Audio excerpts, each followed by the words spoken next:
Hi, everybody. We see what we got going here. We almost missed the party.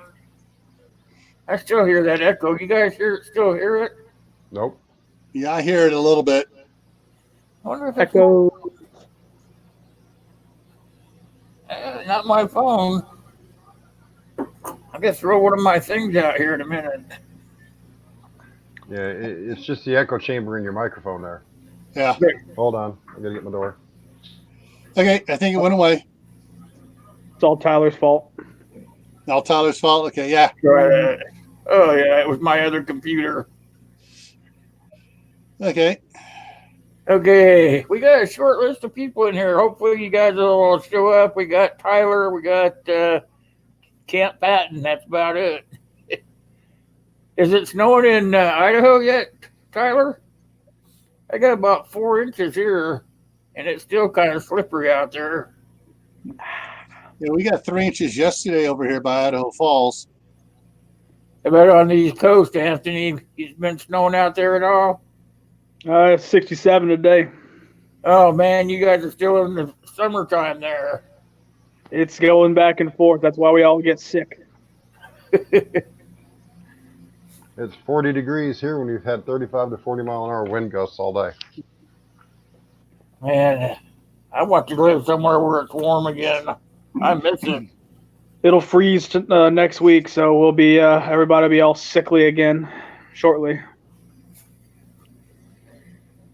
Well, anyway, we're going to talk about geological events, and the definition of geological events is they occur due to changes of the Earth, either on or below in the surface, and they're major geological changes such as earthquakes or volcanoes, and there's subtle geological changes, or there's even terrific ones.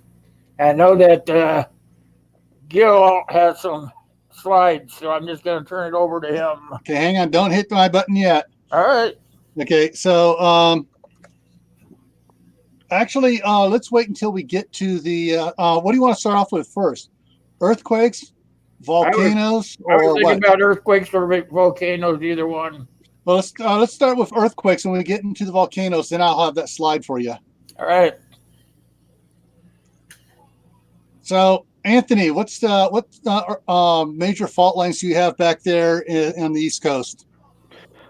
Well, the main one that we have to worry about in South Carolina is we're not actually on a technical fault line since we don't have plates that are combining like the Pacific Ring of Fire, but we do have an area where it's like I wouldn't call it a opening, but the rock is so soft it sinks, and that's what causes the geological or earthquakes. There's a really bad one in 1886 in Charleston. It's like a 7.8 magnitude, and they're waiting for it to happen again. There's actually a man-made lake, one of the biggest man-made lakes, period, in the United States, about 40 miles from me. They had to actually build a secondary dam because they're waiting for it to happen. It's one of those situations where they know it's going to happen. If that dam goes, then all of Columbia and half of the low country is going to get flooded out. So it's not a matter of if, but it's a matter of when. So we're all trying to do what we can do. So just keep in mind, especially when it comes down to like the New Madrid over in Indiana, Missouri, all that stuff, you don't have to be on a fault line to get earthquakes. Well, you're close to the ocean, aren't you? Where you live? About 2 hours away. About 2 hours away. Because you'd have to watch for tidal waves too. Yeah, if it goes offshore, especially with the continental shelf, if there is a tsunami or whatever, then everybody's going to be kind of screwed. Dave, you have any fault lines in your area? Closest thing to us is New Madrid. New Madrid. And Will, what do you got out there? I know there's got to be something out there. There is, but I moved here from Washington. They got that big ass one that comes out of California. Yeah, that one it shifts off every direction in the country. So somehow, some way, all of the land of the United States, don't matter whether it's here in Nebraska or out there where Anthony is or up where Dave is, They all connect somehow to that San Andreas line fault up there on the west coast. Well, actually, what's interesting is Anthony touched on a little bit about plates. The United States, it's listed as one the North American continental plate, but it is basically two plates. There's everything west of New Madrid and everything east of New Madrid. New Madrid is a major fault line that goes up and down the Mississippi River. Yeah, I was going to bring that up.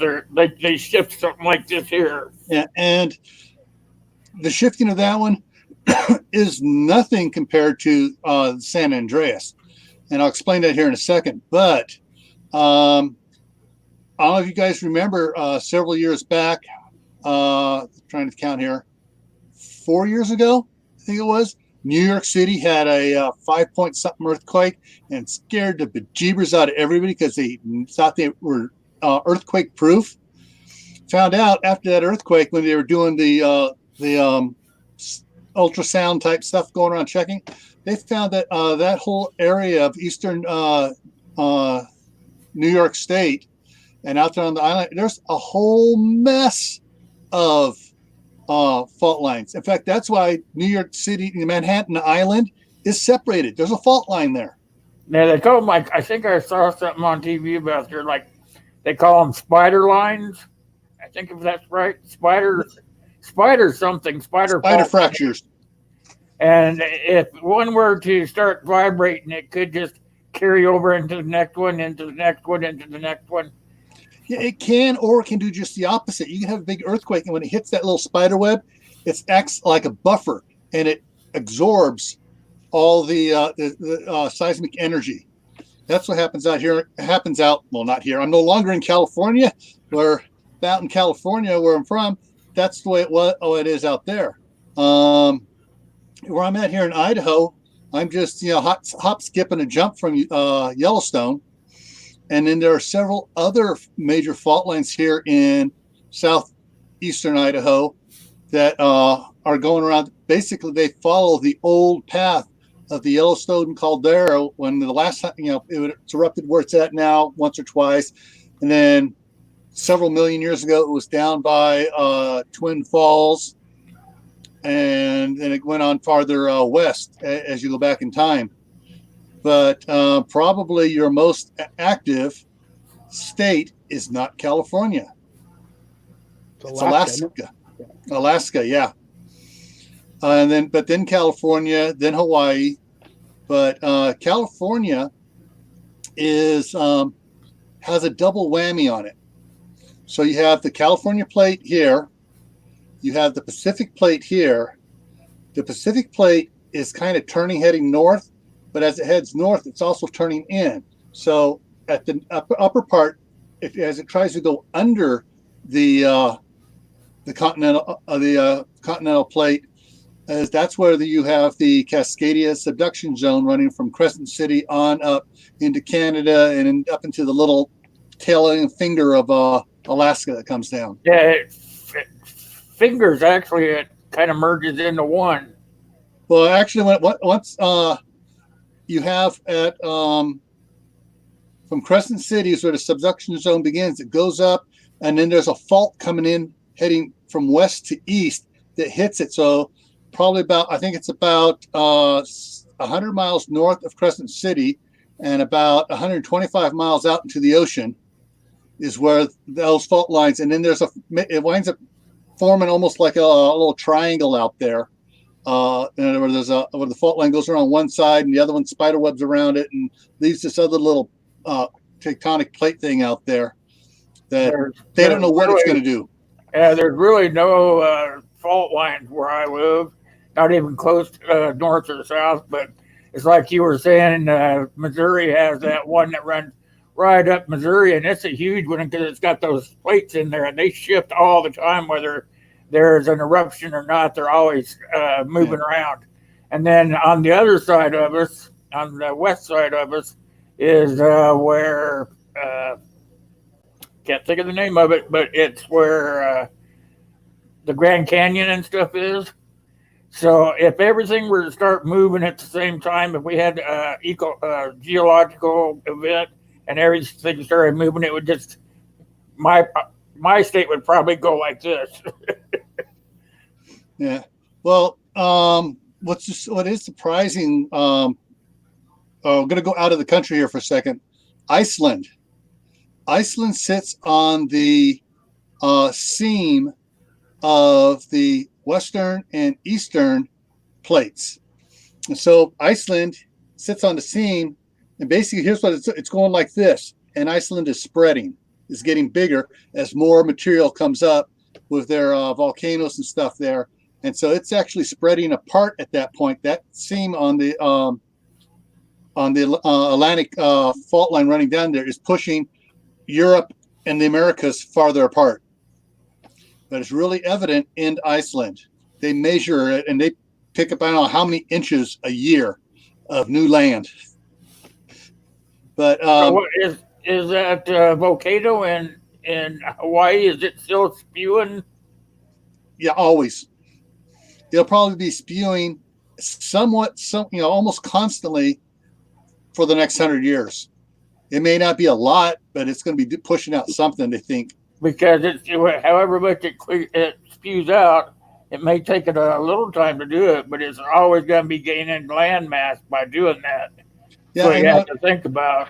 Yeah, and even farther to the southwest of the main island of those islands is another one that's forming under sea, and it's coming up. Yeah, current landmass gain in Iceland is 0.8 inches a year. Yeah. So, yeah. 0.8?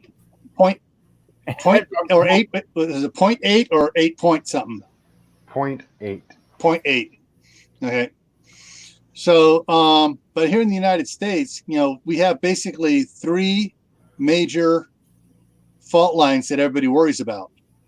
And the most famous one is San Andreas, because how it tears up Los Angeles and San Francisco every now and then. The New Madrid, which rang bells down in South Carolina and in Boston and broke windows in New York and all sorts of fun stuff when it went off back in 1800s. Yeah, 1812. And then the other one is the Cascadia Subduction Zone, which has everybody all saying, "Oh, California, Washington, and Oregon are all going to fall off in the ocean," not realizing, no. The continental plate, the Pacific plate, Pacific is going under, and it's actually lifting it. And that's how it lifts and pops, and it lifts and it pops. So it's actually that's how all the mountain range there in California came to be, was being pushed up, not down. Not only that, all those damn volcanoes they have up there in Washington, they're good at creating land mass.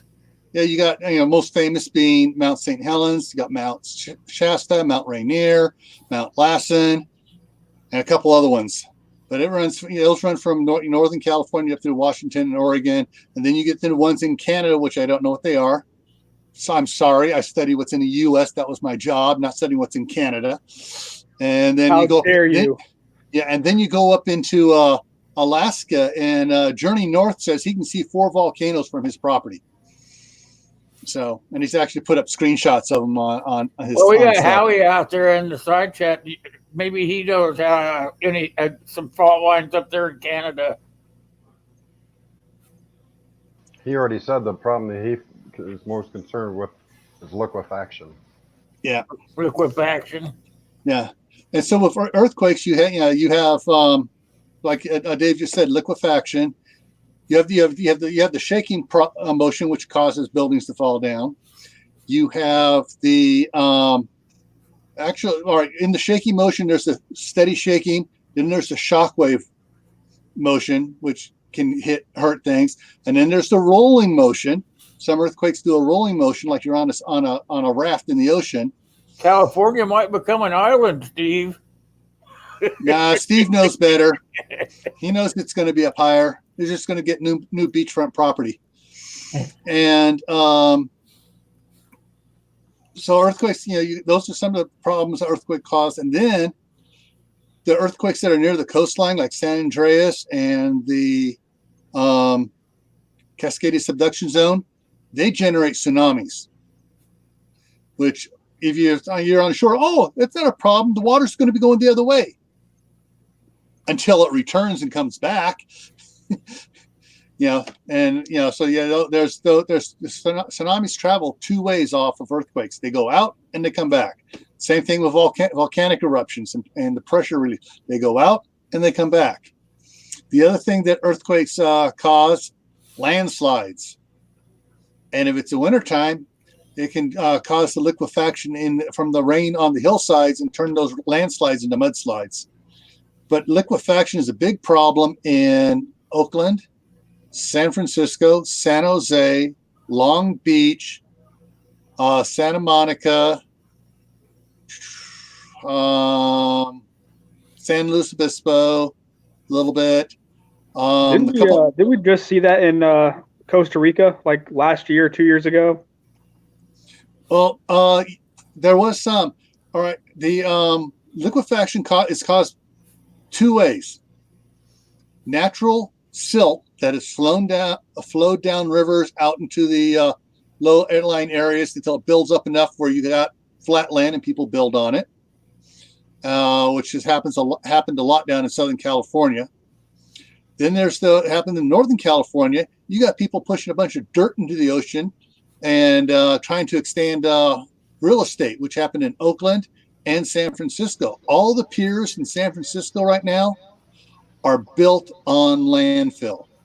If you want to look at if you want to look at a major city in the world that deals with liquefaction on a regular basis, look at Mexico City. 90% of Mexico City is built on sand.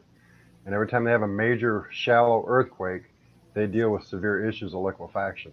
Yeah, because basically it was when the Spanish first came there, a big lake with a small island out in the middle where Mexico City was at, and that's where they had roads built out to it, and since then they filled in all the lake area and stuff, and just kept enlarging the city. And like in San Francisco, when the 49ers, the gold rush was going on, people would bring ships into the harbor and abandon the ship. And so the city would just sink the ship where it was at and go down. And when they get too many ships in, they just brought in dirt and just filled out over them and built a new pier.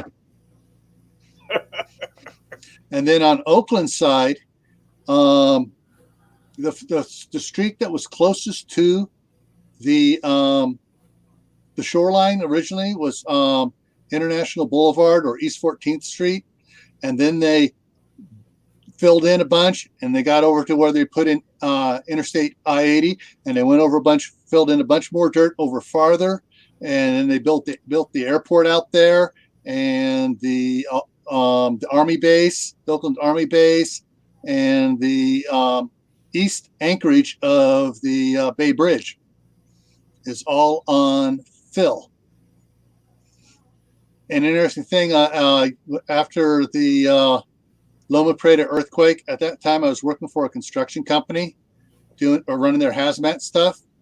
And we went out there, we got a subcontract to go out there and do a lot of relocation of airlines for the bridge, water lines, electrical lines and stuff. We dug down about 25 feet and we were pulling out piers. For the trains used to be out on a pier, and then it settled a little bit and it just filled dirt in over the top of it. And we were pulling up, railroad track and spikes and stuff from before the bridge was built. And there used to be a pier out there for shipping. And that whole area is very, very liquefaction, oriented. If you look at any of the pictures, just Google Loma Prieta earthquake pictures, and then liquefaction. You'll get more pictures of liquefaction stuff. Now, there is one other thing that happens along the same line. That's called sand boils. Have anybody heard about sand boils? I've heard of it, but what do they do? Basically, the topsoil is firm enough that it's not going to liquefy, but there's sand underneath of it and the water table. Well, also it settles and spewts like a geyser, water and sand out, and it just boils out as this whole solid land starts to settle. And there was a lot of the farmland around Gilroy that had a lot of sand boils from the Loma Prieta earthquake, and so that will be and that is one big thing that happened during the New Madrid earthquake. If you check out the pictures and stuff, there were some big sand boils from the New Madrid earthquake. Now, the other thing that happens so what would happen if something like that happened during the SHTF? I mean, like the Kiowaki type SHTF. All right. You're not going to have a earthquake in an SH. It's not going to cause an HSTF or Twaki situation unless all the fault lines go at once, and you're having like 9.0, 9.5 earthquakes on every fault line. Because those would be going up and down like that, and then your tsunamis would be coming in like this, you know. You'd be having like a total ocean inside the major city. But, you know, like I say, it would have to be every fault line in the United States going. And one point to bring up also is if you go back and search the Fukushima nuclear favorite disaster, that 9.0 that happened there actually caused the rotation of the Earth. Words are hard some days. The rotation of the Earth to change 0.001%. It doesn't sound like a whole lot, but when you consider the way we live on this planet, our lives are bound to it in such a way that any of those changes start becoming drastic. And the last report I read, which is an underground site, which was several years ago, and I don't follow the site no more because they started trying to spread fear porn, but there was a study done by some scientists that are less than reputable now because our government deemed them less than responsible scientists, that they said if everything from the East Coast to the West Coast, or the other way, West Coast to East Coast went off due to a major subduction issue, you know, one plate goes over and the other plate splits, causing the New Madrid to cause it to bounce, and the one over New York to crack, and all this, you know, worst possible case scenario, it would actually change the rotation of the Earth by 2.03%, which would be extreme life altering to our life as we know it on this planet. Did they say how what that change is? Is it for the rotation? Is it a speed? It slows it down. It would slow us down, which, you know, I can't go into the litany of things that they said because it would take 3 hours, but yeah, just understand that, and I'm sure Gil can back it up better than I can anyway, a 2% change slowdown on our Earth will create wave issues and erosion issues and weather issues. Major tsunamis. Well, the major issue is not going to be so much that as if the Earth's rotation slows down, that's going to affect the inside the molten. I'm lost for words here. Volcano. No. Caldera. The core and the magma rotation, which generates our magnetic field for the Earth. If the Earth slows down its rotation, that magnetic field is going to be weaker, which it already is anyway. Which, but if it were come weaker, then that means that we're susceptible to more stuff from outer space coming in that the magnetic field is diverting. That's what the northern lights are. That's them diverting particles from the sun around the Earth. And if the magnetic field lessens, then those more of those particles are going to come through, which can cause all sorts of other havoc and stuff. But that's something we don't want to get into here. And I think we need to have someone on that who deals with that stuff more than I do on the panel. It'd be nice if we could get Ben from Suspicious Observers on here one night and have him go over it, because of all the people I've ever talked to and listened to, Ben actually has a better handle on it, especially with the group of scientists he deals with on a daily basis discussing this stuff. Yeah. Now, there's one more thing that earthquakes can cause. not minor earthquakes, major earthquakes, and that's lightning discharge. During the 1971 Silmar earthquake, which they originally said was 7.1, and they downgraded it, and then they downgraded it, and they downgraded it. Finally, they downgraded it to 6.5. There was people claiming that they were seeing lightning going up from the earth at the time of the earthquake out there in Silmar. I think I read something about that. And then there's the same thing over in Japan. They have, stories upon stories upon stories of all their major earthquakes of people seeing lightning going off the same time as their earthquakes. There's also many journals of the pioneers back around the New Madrid area saying the same thing about lightning storms. You see the lightning going up, what's going on? And then the earthquake shock would hit them. So lightning discharge is another side effect of earthquakes. Yeah, it's something Ben's talked about in some of his past videos. Yeah. You look rather quiet, Anthony. Well, no, I'm just trying to, because we're talking about fault lines and all that fun stuff, and where I'm at, in my lifetime, we've had 3 earthquakes. Now, keep in mind, I'm only 33, and we had one 4 years ago when I was 18 and when I was in 3rd grade. So they happen, I don't say often, but I mean, I think that's pretty often for 3 times in my lifetime. In one lifetime, yeah. Yeah, they've all been 5. And we don't live in a traditional Ring of Fire fun area like, they think California. Like, y'all are kind of built for it out there. We are too, to a point, but when that big one happens here, they keep talking about it. That's why they keep rebuilding the dams and telling everybody to maintain earthquake insurance. But what is that fault line then? Do you know the name of it? Well, it's just, they call it the Charleston Fault because it's right underneath Charleston, South Carolina. Yeah. All right, I'm bringing up some data here on the side here. So here's what so far this year, scroll down to the bottom to where our last one is. We've had this year 6.0 or greater earthquakes total throughout the world. There's been 89 of them. Of that 89, go up here so I can see the next one. Where is it here? Bring up that Charleston fault line.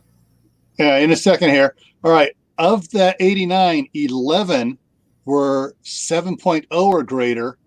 And of that, I believe it was just one. Come on, let's work, mouse.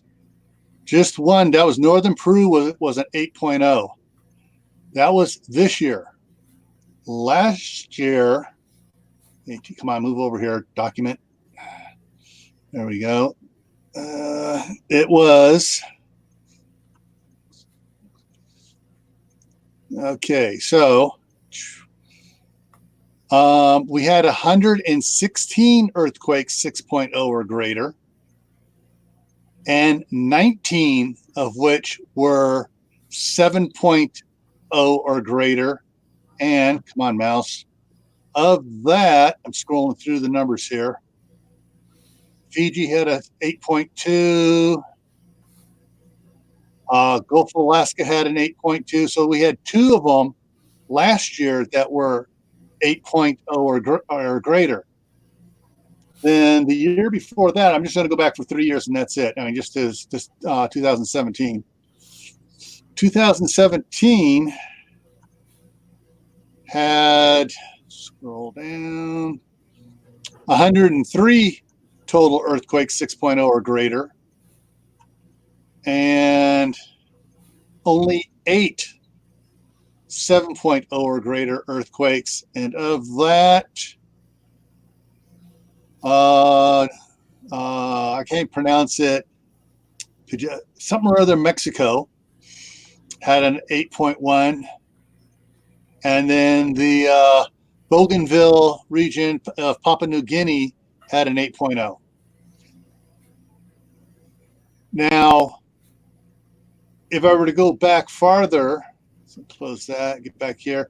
I think it was about 2013 and 2014, the number of 7.0 or greater earthquakes actually made it into the 20s. Yep. So, And it's something that a lot of people don't correlate with it. The number of earthquakes that we have on this planet directly correlate with the number of sunspots we see on our sun, too. We are at a solar minimum. We are not in the grand solar minimum, regardless of what some of these YouTube channels want to spew. The sun's already showing signs of starting to ramp back up again, putting us in the solar cycle 25. But we're at a sunspot minimum right now. Therefore, our number of large earthquakes, 7 or 6.5 or greater, are less than previous years, where we've had more sunspots. And there's direct data to relate to that as well. now, also a correlation which about 3 years ago, my buddies at the USGS down there in Roanoke Park, down by San Jose, stopped taking my phone calls because they owed me too many steak dinners.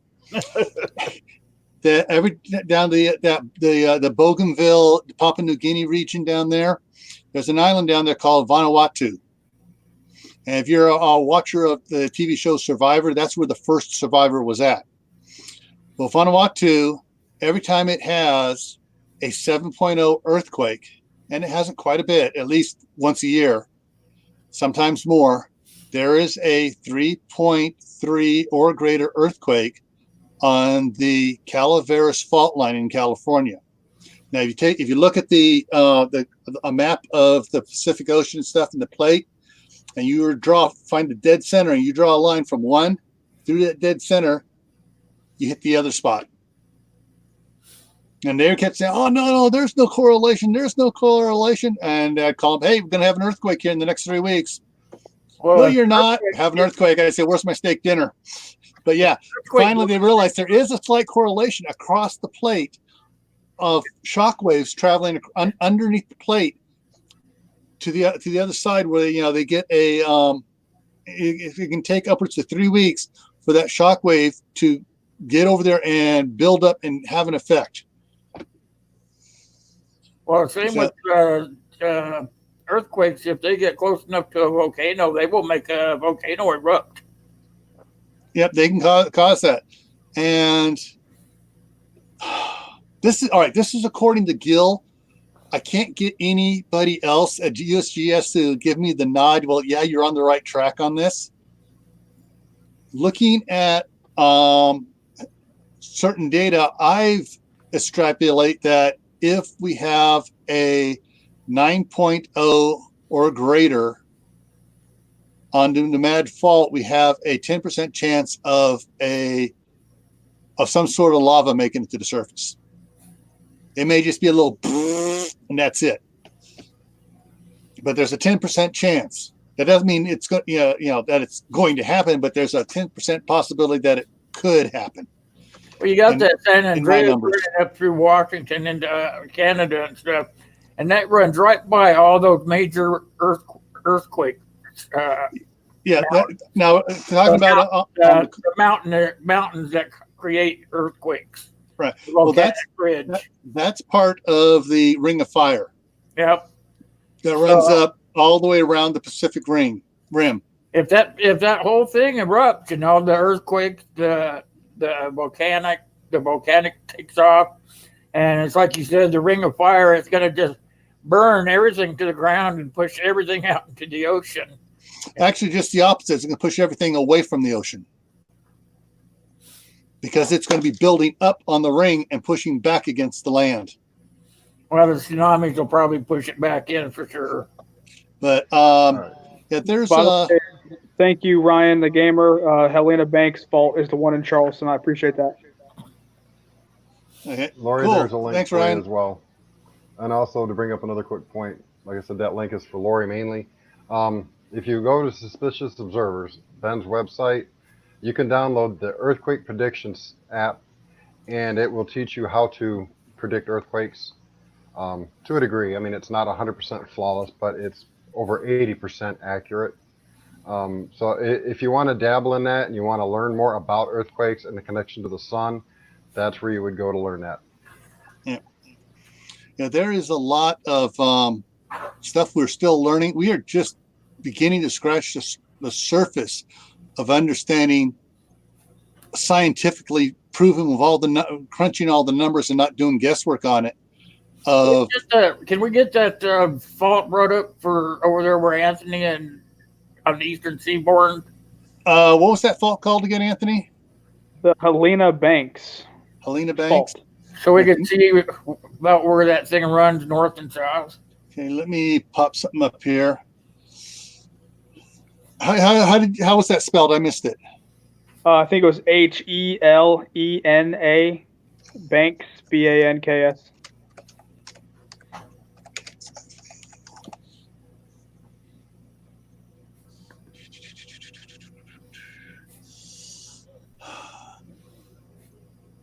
Okay, let's see. Bring this up larger. Open this up. And see if I can find a good map that's going to show it here. Nope, not that one. Try this one. That's too small. Because they have the safety zones and all that fun stuff, and that's what one of the ones I looked at when I was moving to my house currently.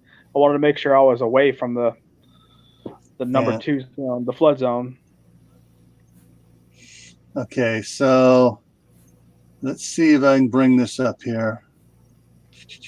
Oh, this will work. Give me a second. Save image.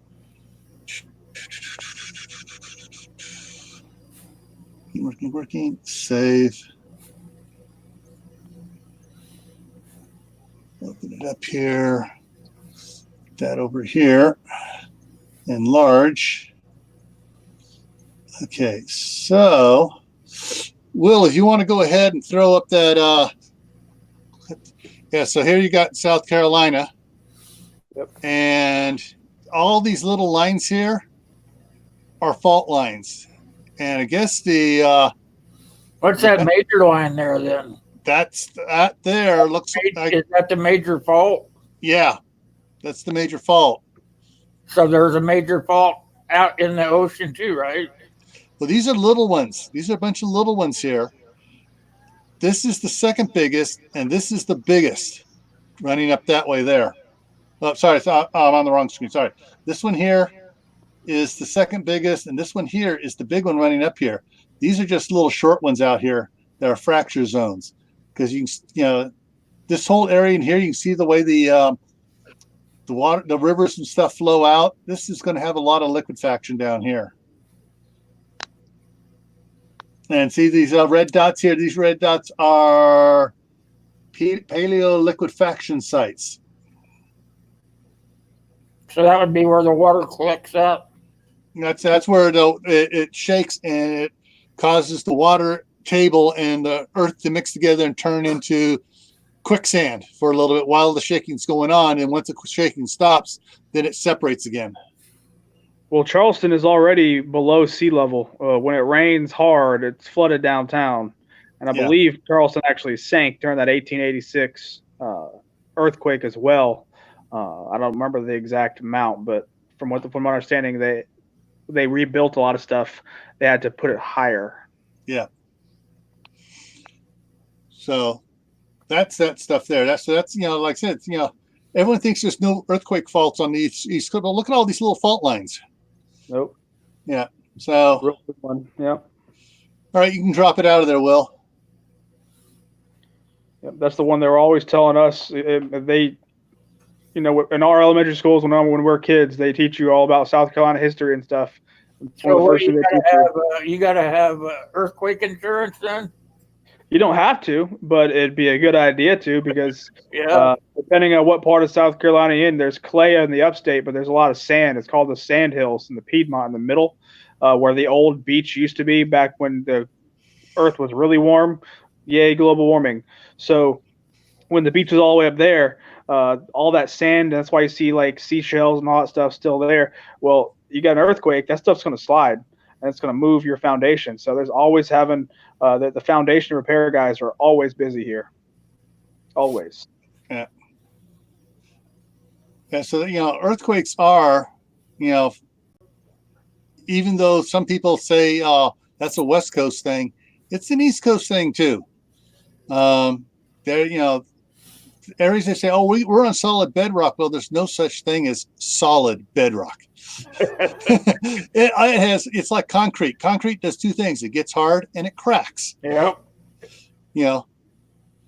Mountains do two things: they rise up, or three things: they rise up, they crack, and they wear away. Later, West Wind, are you leaving? Later, Wayne.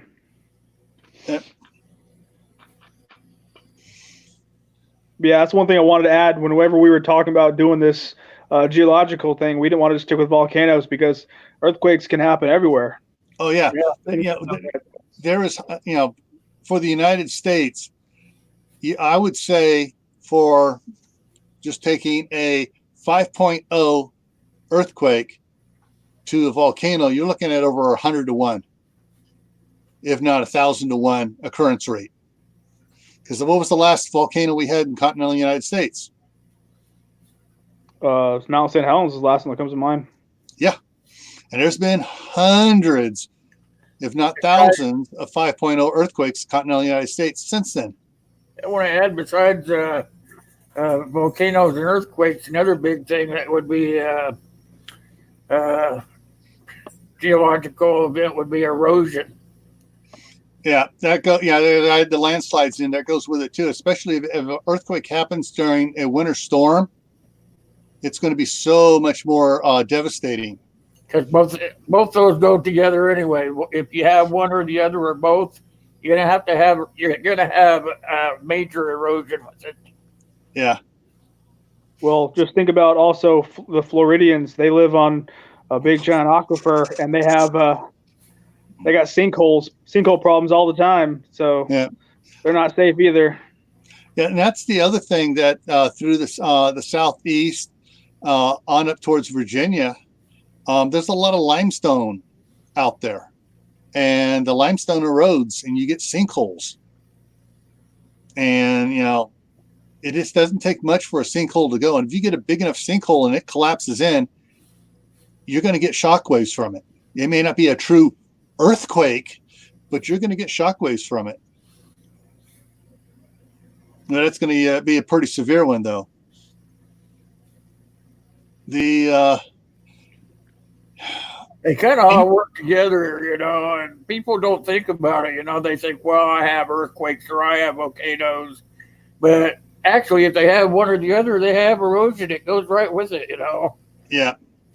Let me throw something else up here real quick here, see if I can get it up here for it.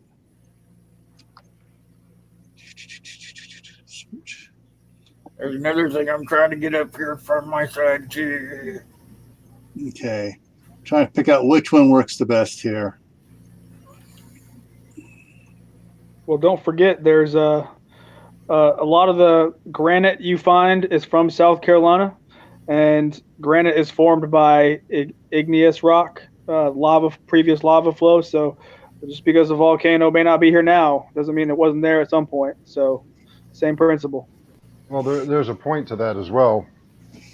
Excuse me, and I'll try and make it short. If you look at the caldera in Yellowstone, you go back through the geological history, you can see that the Earth's crust has moved 4 times since the very first caldera popped. And that was, 2.1 million years ago, as they say? Yeah, something like that. Like he said, just because you don't see a volcano there, at one point in time, that was at a volcano. The crust has moved enough so that actual volcano core of that could be as much as 250 miles from where you're currently sitting. Yeah. All right. And I'm going to bring up another little thing here for you.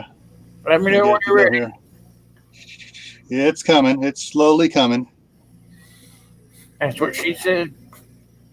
I'm not going to touch that with a 10-foot pole. All right, go ahead. Tyler brings up a good point too about Vesuvius. So we'll mention that when we talk about volcanoes. Yeah. Okay, Will. Okay. Okay, we're losing a bunch of it here under the banner here. But this red thing better off, maybe. Yeah, this is the Cascadia Subduction Zone, and it starts down here around Crescent City. And this is the San Andreas Fault coming up here. Then you have the Mendocino Fracture Zone. But all of this here, onto the right of it over here, is on the continental plate, and you got the Pacific plate, the Wanda-Hoosie plate here, and the Pacific plate is heading north, straight north. So it's pushing this plate here under the continental plate. So this is where you get, this here is going to be where a lot of the action is for it. And in fact, right up here at this point up here is where we head inward. Up here is where last week we were had those 3 6.0 earthquakes and the 5.8s and 5.9s up there off of Vancouver Island. It was up there, and that was out on the Cascadia Subduction Zone line. Well, there's a big fault line in the ocean. What's that called? Out here? No, it's out in the middle of the ocean somewhere. Oh, the trench. Yeah, the trench. Yeah, I'm not sure what. Trench. Yeah, the Marianas Trench. And so, that's, I'm not sure. I've heard different things. One time they'll say, "Oh, it's going wider." The other one say, "No, it's going narrow." The other one says it's coming up. No, it's going down. It's getting deeper. But is it getting deeper because it's spreading apart? Which is what I believe what they said. The majority of the scientists believe it's getting deeper because it's spreading apart.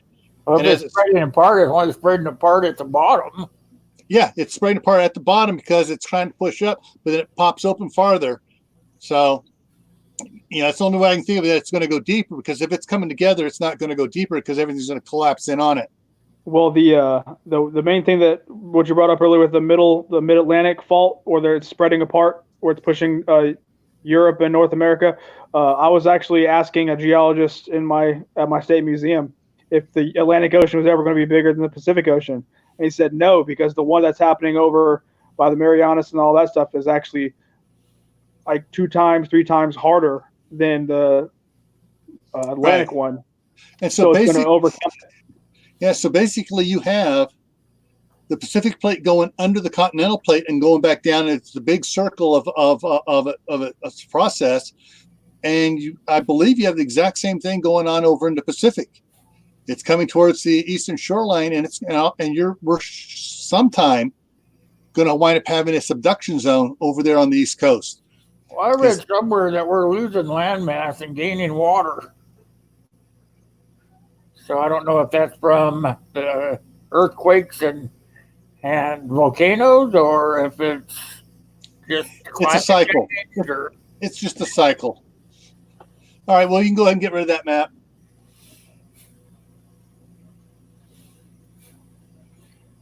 Pretty soon we'll be born with fins. Well, the Mid-Atlantic fault that's spreading is going to get overtaken by the Pacific one eventually. And if you look at the maps in the future that they think is going to happen, it looks like the Atlantic's going to shrink again, and it's going to be like another Pangea kind of event. Obviously, this is millions and millions and millions of years ahead, but it's just one of those things where it's going to get overtaken because the Pacific is so strong compared to. And that's what I got. That's one of the topics down here. I got down for number 5. Yeah. Will, why don't we go on to volcanoes now? All right. We've already been hitting on it there a bunch. Yep. Now, I'm not going to bring that up yet, so give me a second here. Yeah. So we all know about volcanoes: Mount Rainier, Lassen, Mount St. Helens, Shasta, and all those in Northern California on up to the Canadian border. Then we have their super volcano, Yellowstone, the Yellowstone caldera. However, let me get this picture ready here. The Yellowstone caldera is not the big bad boy of the continental United States. Go ahead and bring it up. Well, there's one in California at the north end of Death Valley called the Long Valley caldera. Now you see a circle right here, this old egg-shaped pattern right here. I drawn my mouse around. That's the ash fall. That's called the Mesa Falls ash bed from Yellowstone. These other three circles here, these are the ash beds from the Long Valley caldera. Which one do you think you got to worry about more? All of them. Yeah, but between Yellowstone and Long Valley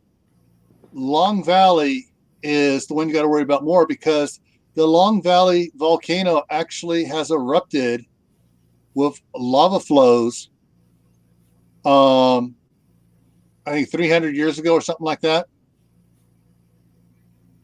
So yeah, it's had lava flow out of it where Yellowstone has not. And it's gone off. They've tracked 3 ash beds to it. Now, is that La Brea, where La Brea tar pits and all that stuff is? Is that kind of where that is? La Brea is down around here, down by the Bishop ash bed. Gotcha. Thing. That's Los Angeles. That's down by Corsair Trainers. Okay. Relatively speaking, Steve.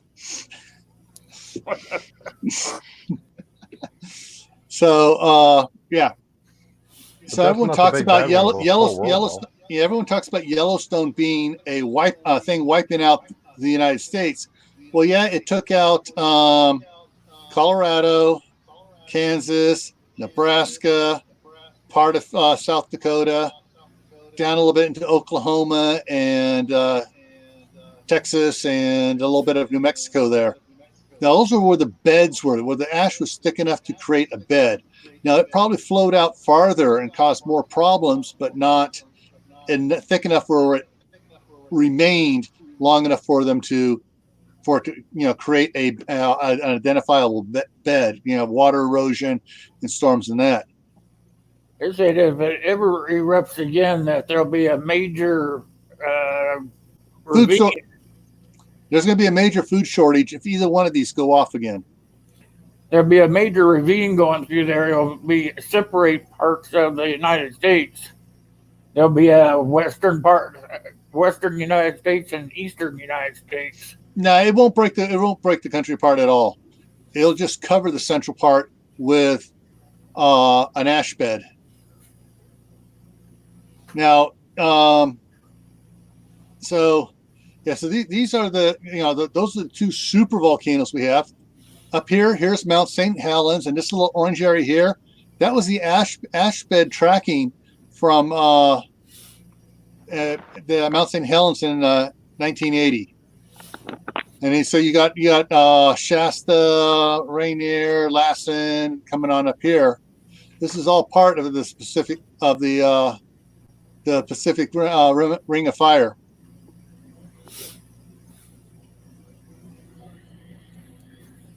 So this is talking. This 500 this cloud cover region 500 miles wide. That's just talking about Yellowstone, because that's what I Googled was Yellowstone, but it showed these other ones which go from here, from Mexico, up into Canada. That's a Long Valley caldera ash. That's the what they call the Lava Creek ash bed from the Long Valley caldera. Well, when St. Helens blew back in the 80s, I was just getting out of the military. I lived here in Nebraska working in the rigs, oil rigs. And I came out to go to work one day, and ash from that thing was all over my truck. Yeah. The ash that traveled the farthest from Mount St. Helens wasn't volcanic ash. It was ash from all the burning trees and stuff that traveled farther on the wind because the volcanic ash is gritty. It's not ash that you use in your garden. It's silicone ash, and so it drops sooner. But the ash from all the forest that burnt all the trees and everything else went a lot farther than this little orange area here. And of course, once it gets over here, the jet stream flows a lot of times like this. Of course, it's also been moving farther eastward. the last decade or so.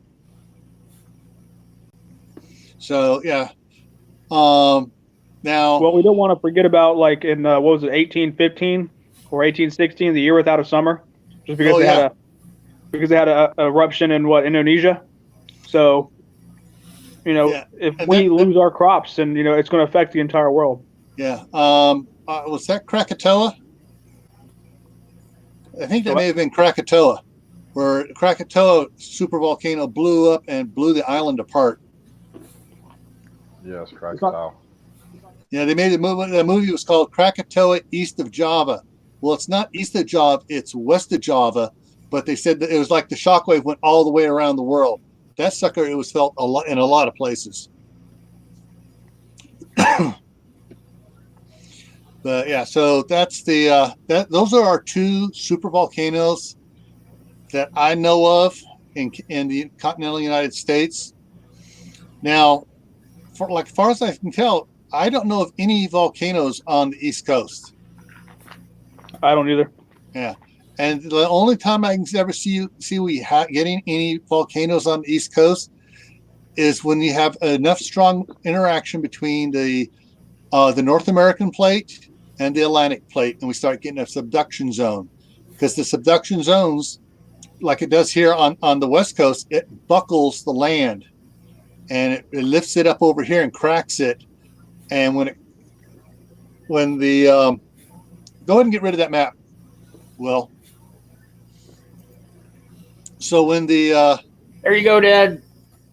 So let me get here lined up here, right? So when the Pacific plate goes underneath, it catches on the continental plate and causes the continental plate to bulge a little bit, and it creates a void under here. Okay, where my upper thumb's moving, and then when it pops loose, that void before it pops loose, that void is filled up with magma, and so when it drops, that magma wants to go up through the cracks, because as it's bulging, it's cracking, and of course, the bulging takes hundreds of years.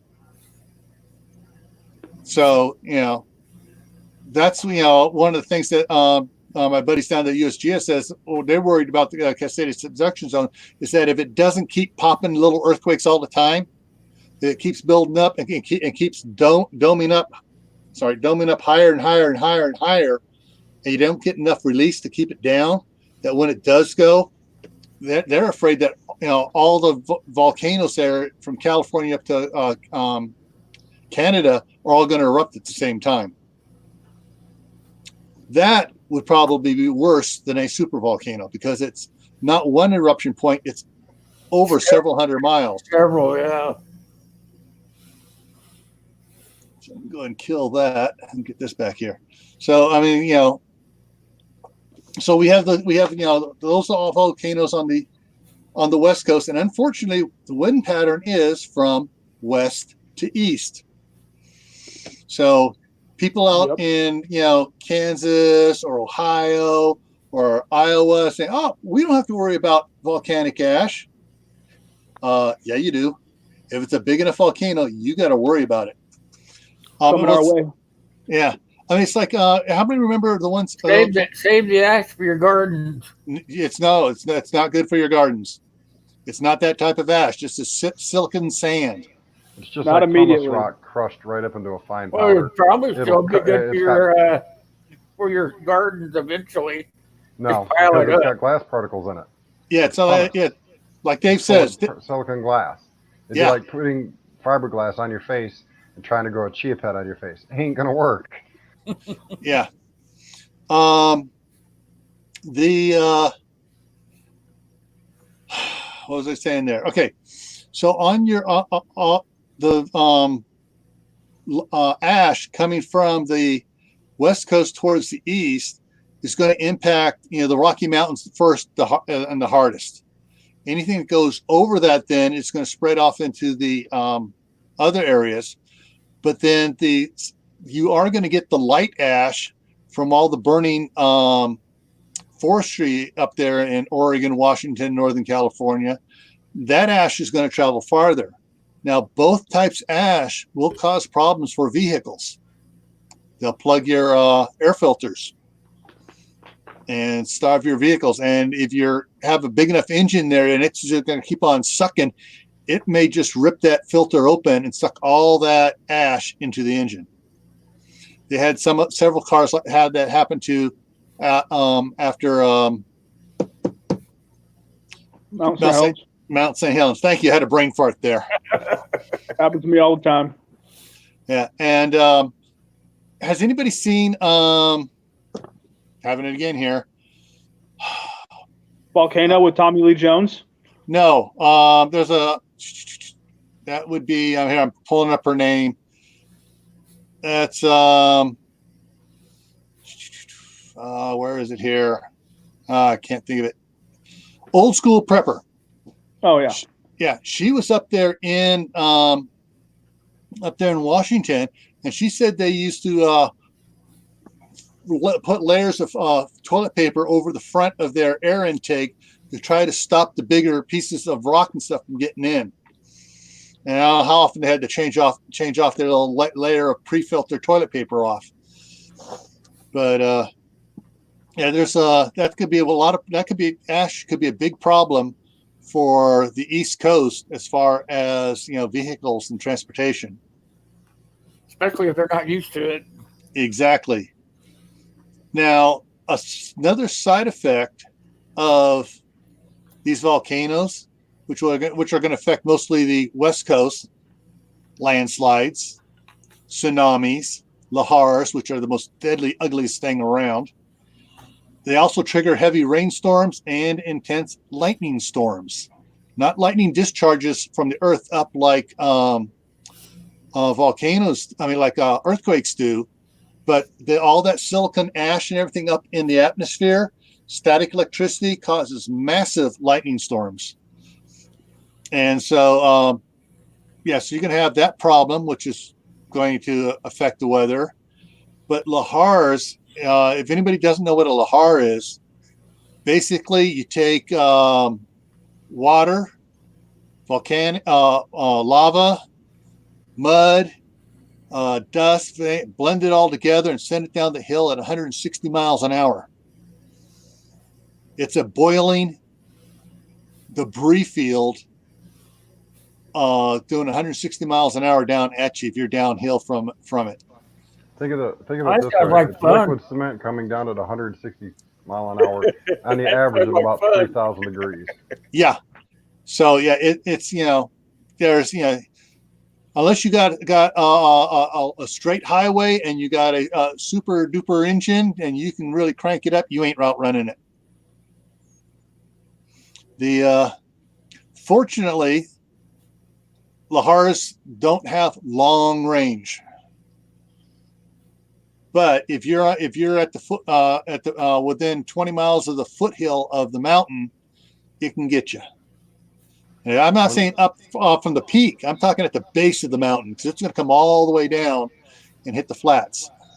There's one other thing. I don't know if you mentioned it because I was trying to take care of something.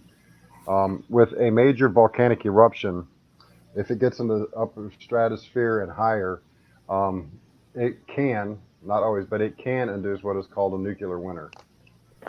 Yeah, that's what happened with Krakatoa, and that's also what happened a little bit over Europe when that one Iceland volcano went off, and they had ash falling over London and into France and Norway. Right, Vesuvius and Krakatoa. Krakatoa, it means son of Krakatoa. So it was actually Krakatoa that went off. And then there was Vesuvius.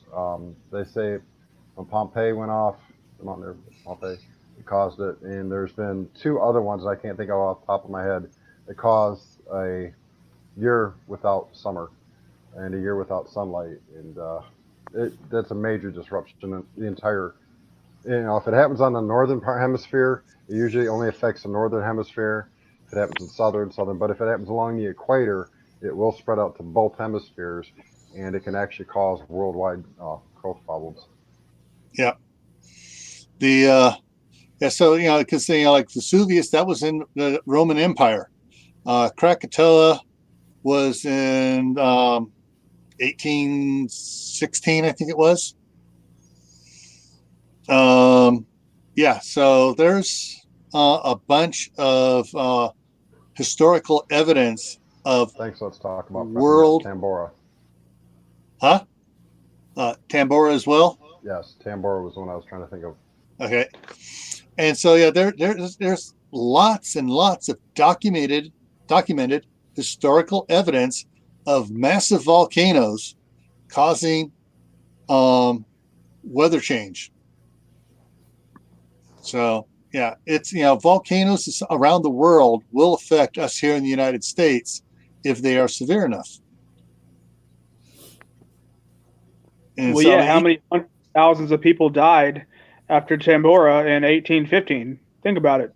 You didn't have the infrastructure we do now where we can transport goods. I mean, if you couldn't grow, you were kind of done. Yeah.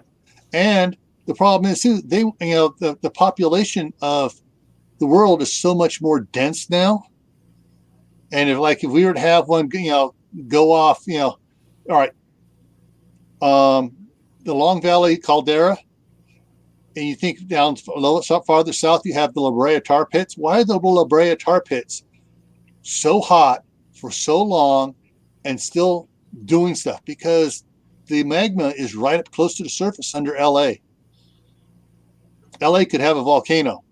That Tommy Lee Jones movie, Volcano, ain't so far-fetched as far as what could happen.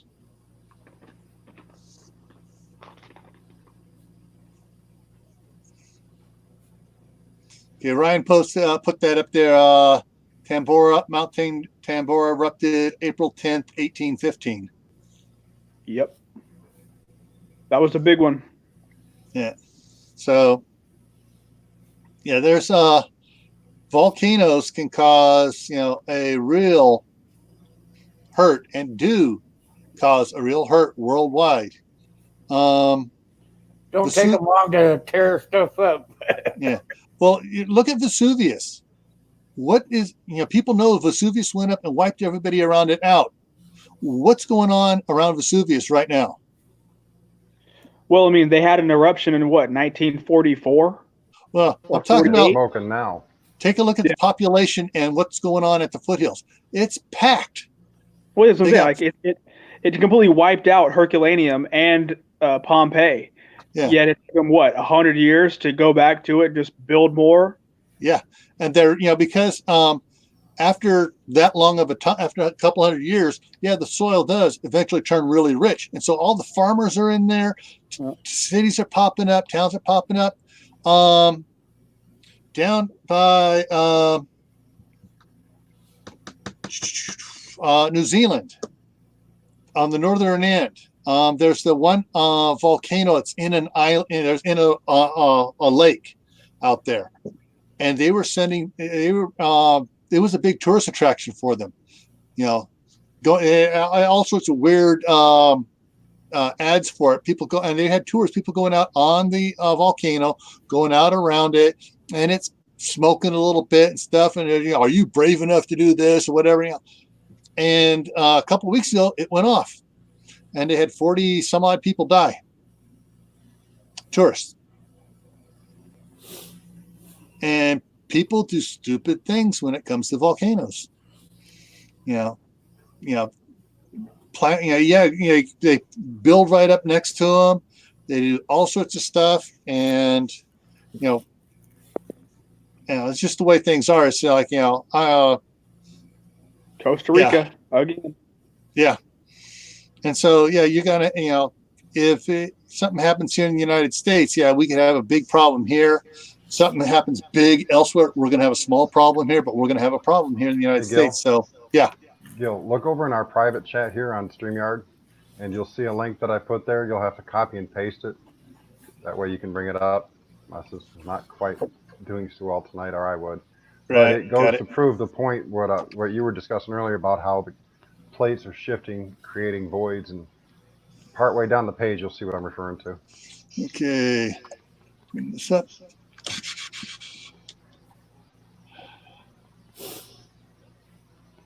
Okay.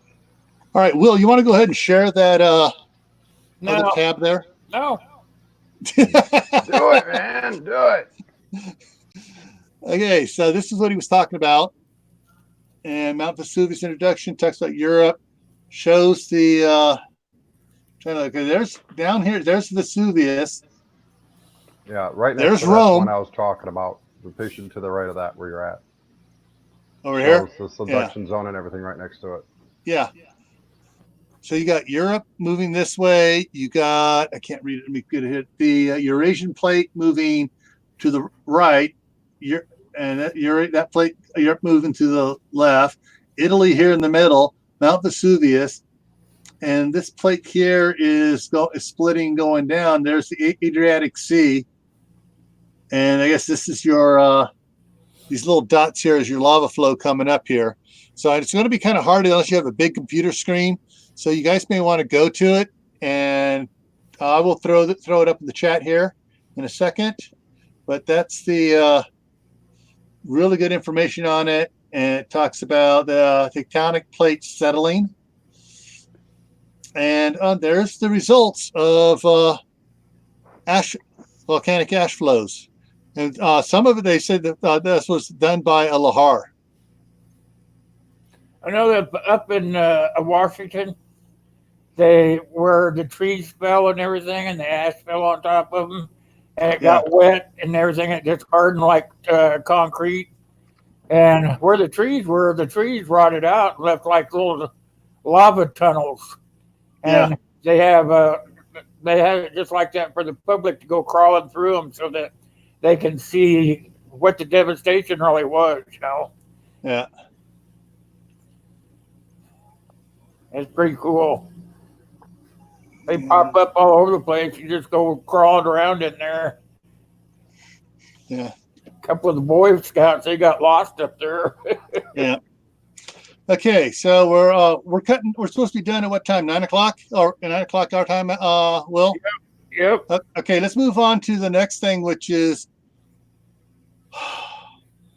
I don't know. All right, polar shift. That's the next thing I have on here because that's a geological event, polar shift, and there's all sorts of theories on it and stuff. Yes, it's a known fact. The poles do flip-flop now and then. What is going to be the effect on everybody when the poles flip-flop? Polar shift is where the ice shifts, right? No. North Pole, South Pole go bloop. The cold people are going to get warm. The warm people are going to get cold, and everybody in the middle is going to wonder what the hell just happened. Because where our poles are now, it's going to be tropical areas. Well, that's got to be a conspiracy theory then. It depends. No, it's not conspiracy theory. It is proven fact that it has happened 4 times in the Earth's geological history. Yeah, the last time was 12,000 years ago. Yeah, and the thing is, the polar shift can be one of 2 ways. It can be a direct 1-for-1, which means we're still going to have the South Pole is now going to be up above Canada, and Antarctica is going to be the North Pole, as far as where the compasses point to. And the other one is that it's going to be the magnetic fields are going to shift sideways a little bit. Well, Santa's going to hate that. And if it shifts sideways like that, the Great Warm Ocean is going to be the Arctic Ocean. And then also Antarctica is going to thaw out. Well, that's what you got to worry about, because the reason why the sea level is the way it is because that Antarctic ice is on top of land. There's no displacement like in the North Pole where the water ice is floating on the water. So if that ice melts, it's still there. It's just it's using the same space. If the ice melts in Antarctica, that's a lot of extra water in the oceans. Yeah, and some of that ice probably be landbound. That water, some of that water would go landbound. No, it'll wash right off because the thickness of the ice in Antarctica in some areas is miles thick. Yeah, well, it can't all stay there. It's got to go somewhere. Yeah, it's got to run off into the ocean.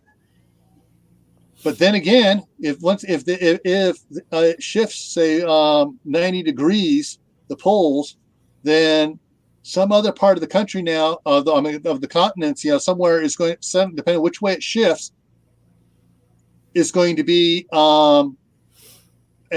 extremely cold, and another spot's going to be extremely hot. So if it shifts one way, if it shifts towards Russia, or not towards, or Germany or whatever, if it shifts towards Germany, then Idaho's going to be the next tropic vacation spot, because we're going to warm up here a whole bunch, and so is Alaska. Alaska's going to have nice beachfront property. Alaska's going to be the Mediterranean,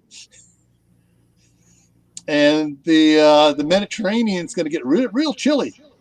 I just threw up a link to Ben's channel. So what, you mean 12-minute video that goes over in the Bahamas? Yeah, possibly.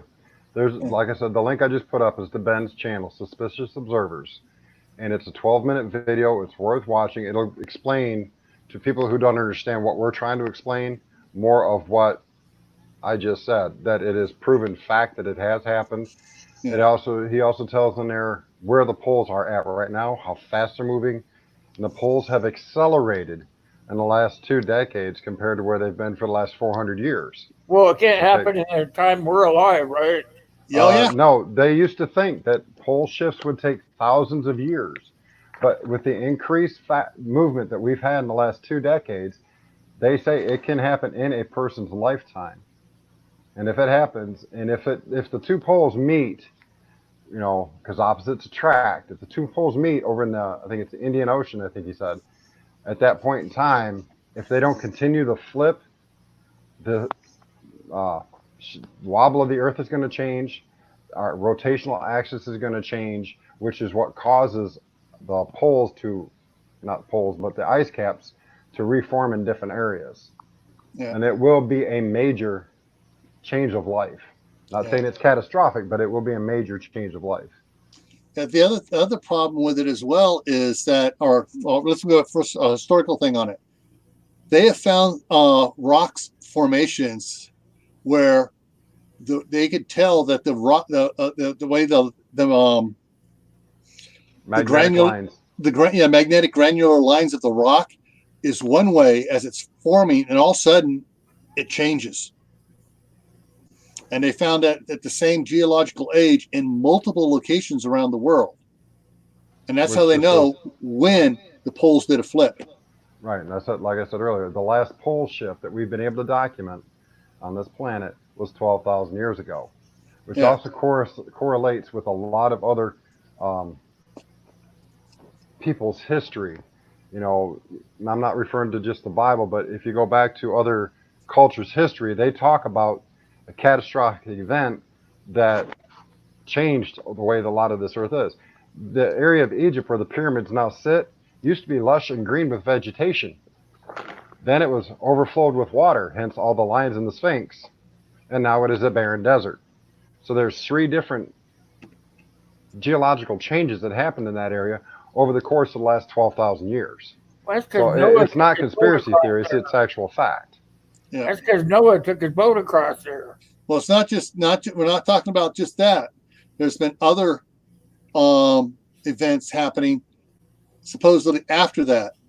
But then you're going back to what Dave said early in the thing about the earthquake in Japan, changing the Earth's rotation by, what was it, Dave? 0.001. Yeah. To us, it doesn't seem like a whole lot, but the planet is a lot. Well, all right. So that was, and that earthquake was I'm losing it. The original earthquake, if I remember correctly, was labeled as a 9.0. Right. Okay. Back in 1963, 65, we had that one big earthquake up in Alaska. That was an Anchorage, where you got all the photographs of the displacement and the fault lines there in downtown Anchorage. That was a 9 something. Then down in Peru, we had another 9 something. Each of these earthquakes is affecting the rotation of the Earth with all that energy being displaced. So, and this is all within the last 50 years, or 60 years. So we're looking at, like Dave said, it's the movement of the magnetic north and south is moving more now, because all these earthquakes affect the flow of the magma, which controls the magnetic field. And if it gets out of balance, then the magnetic field flips, or it shifts from one location, does a partial flip from one location to another. And it's the partial flip which is what scares me most. A total flip end for end isn't going to change that much. Isn't going to change the world that much. Just thought we got to recalibrate all our compasses and everything else like that. But if it shifts 90 degrees off, that's going to be a life changer for everybody. Would we even realize it though? Huh? Oh, most definitely. Most definitely. There will be no escaping. Even if the poles completely flip, north to south, south to north, we will notice the change. Like he said, you'll have to recalibrate compasses. Every GPS unit will be 180 degrees off of what it should be. Everything will change, but not as drastically as if the two poles meet over in the Indian Ocean and then one side shoots across the opposite side of the globe. That will cause our rotation to actually flip 90 degrees. If the Earth changes its rotation, right now we're at 23 1/3 or 23 1/4 degrees off axis. I mean, the Earth is tilted, a little bit off axis, and it wobbles a little bit. So it's like a drunken billiard ball rolling around the sun. If the poles flip 90 degrees from where they are right now, you can take that axis and turn it completely sideways. So for a while, instead of rotating around the sun, we'll be rotating toward the sun around it. Okay, we won't be going east to west for daylight. We'll be going north to south for daylight. Yeah. And that will be a catastrophic change. Yeah. The polar shift, it has happened many times, will happen again. Now we're running out of time here, so I want to just touch on the last one real quick here because it's something that Anthony brought up. Continental shift as far as a division or a collision. We all know, or everyone should know from their high school about Pangea, when all the continents were one big landmass and they broke up and spread out. And so there's two theories on it: is that they're going to keep on spreading till they meet around on the other side of the globe, or they're going to go out so far and then, like a magnet or like a bungee cord, spring back to each other. And so that's, like Anthony was saying, the Atlantic split, which pushed North and South America away from Africa and Europe, is only moving so much, where on the other side it's moving more. You got more pressure coming up, so it's going to slow the spread and bring it back together. But that ain't happening in our lifetime. I hope not, because if it does, that's going to be some major earthquakes. Well, not to mention the tsunamis. The tsunamis will be continent killers. Yeah. Ben goes over that a little bit in his catastrophe series. Matter of fact, he just put a little bit of a video up on it today. The tidal wave in a scenario like that would rise up would actually be as tall, if not slightly taller, than the Rocky Mountains themselves. Yeah. It would just wash everything away. Yes, it would. Yeah. And so, I mean, and if the North and South America were moved to Africa and Europe at a significant speed for something caused it, and there are several possibilities that could cause it, however infinitesimal, small, but things could cause it to speed up. Where's all that water going to go when it gets trapped and it starts crushing together? For a while, we'll have the world's largest saltwater inland sea. It's a big lake. Yeah. It's not going to be a lake. It's going to be a sea. It's going to make the Lake Superior, Lake, all the Great Lakes look like rain puddles. But that's the other one. But that is, unless we get hit by an asteroid on the other side of the Earth, out in the middle of the Pacific Plate, to push everything apart the other way again, even our grandkids won't see anything dealing with that. But that is the other great geological event that has affected the Earth before and could again. Any other thoughts, guys? I think we're good to go. Anybody got any questions out the side chat? I like Lori's comment. I know how to swim, but I'm not that good. I can do the backstroke.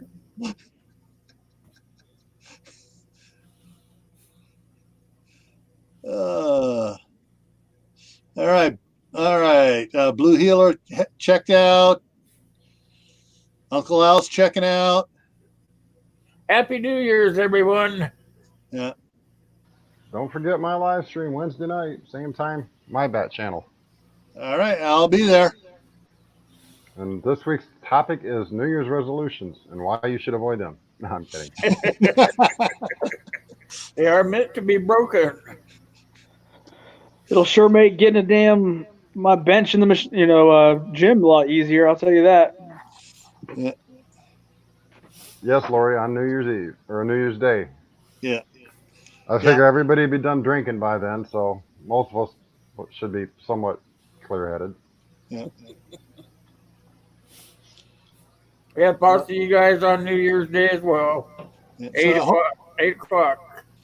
So I hope I gave everybody food for thought about how volcanoes and earthquakes can affect people not in the area where earthquakes and volcanoes usually occur. You know, as with everything that we discuss on these panels, don't take what we say as verbatim for truth, because even the best of us can get misled by information that is not properly sourced.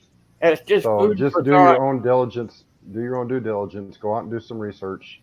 You know, I've been researching these things for the last several years, ever since I started watching Ben's channel and learning more about what the sun can do to us, not only as far as our planet, but our bodies as well.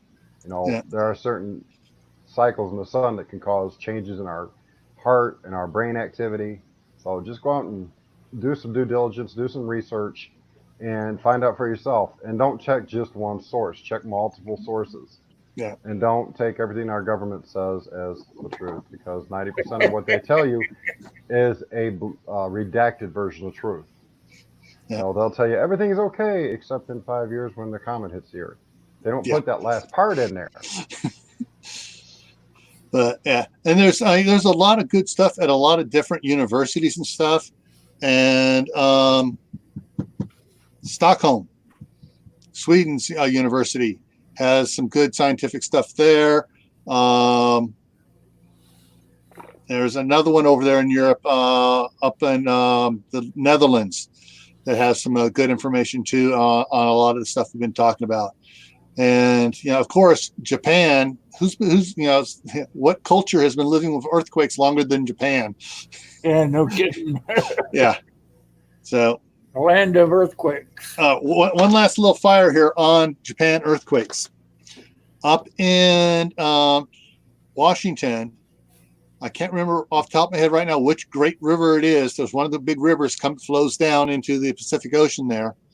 But if you go up there, 50 feet above, 50 feet, 150 feet up, and up the from the river surface, there's a line you can see in the side of the hill, lush trees above it and scraggly trees below it.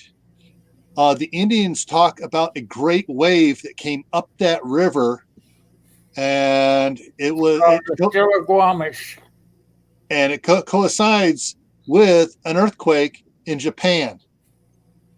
And so the tsunami came across, and it was funneled there and went up the river. So that river is called the Stillaguamish. Right. Yeah. Some people have tried to tie that, and I haven't done my own due diligence yet to verify it.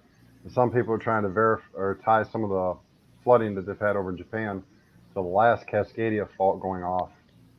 So I mean, there's another thing to research. There are areas up there in British Columbia that show the last time Cascadia went off, that there are tree forests up there that are just, the trees are husks of what they used to be because of the salt water that came in and flooded the last time Cascadia went off. Yeah. Well, back in 1963, 65, whenever that the Anchorage, Alaska earthquake was, they Hawaii got hit with tsunamis. Japan got hit, but Crescent City, the harbor in Crescent City got wiped out, and they had boats up Main Street into Crescent City from the tsunami from the Alaska earthquake, the Anchorage, Alaska earthquake. So we're 9 o'clock. Will. All right. Tell everybody good night. Night, everyone. Good night, Alice. Later. Bye.